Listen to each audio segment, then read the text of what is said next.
Hello, আসসালামু আলাইকুম। আজকে আমি করব বা কাজুরি মাছ রান্না করব। এটা আমরা কাজুরিও বলি, বাংলাদেশে বাঁশপাতা মাছও বলি। তো চলুন তাহলে দেখে নিই কীভাবে করে মেখে বসাবো। তো এই জন্য আমি একটা ফ্রাই প্যান নিয়ে নিয়েছি, এর মধ্যে মাছটা দিয়ে দিলাম। এখানে আদা রসুনের পেস্ট আছে হাফ চা চামচ, টমেটো কুচি, পেঁয়াজ কুচি। পেঁয়াজটাকে একটু হাত দিয়ে একটু ভেঙে নিতে হবে। আসলে আজকে আমি এটা করব আমার গার্ডেনে খড়ির চুলায়, তাই আমি একটু পুরাতন ফ্রাই প্যান নিয়েছি। ধনিয়া পাতাটা পরে দেব,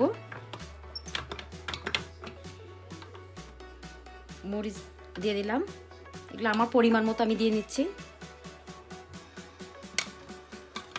একটু ধনিয়ার গুঁড়া আর একটু জিরার গুঁড়া, আর এখান থেকে লবণ দিয়ে দিলাম স্বাদ মতো। আর আমি অলিভ অয়েল ইউজ করতেছি, আপনারা সয়াবিন তেল ইউজ করতে পারবেন, সরিষার তেলও ইউজ করতে পারবেন। এটাকে ভালো করে হাত দিয়ে মেখে নিতে হবে। এই যে এখানে এখন চুলা ধরানো হচ্ছে।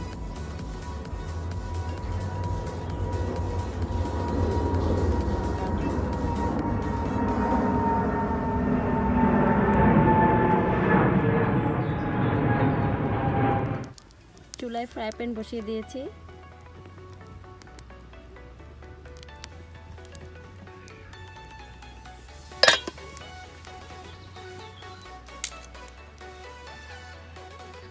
আমার গার্ডেনে সবসময় বিড়ালরা থাকে, এই যেখানে ঘুমাচ্ছে, এগুলো পাতা হয়েছে।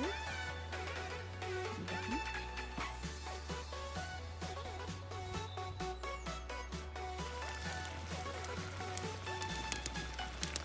আমি ধনিয়া পাতাগুলো দিয়ে দিলাম, ধনিয়া পাতা কুচি দিয়ে দিচ্ছি।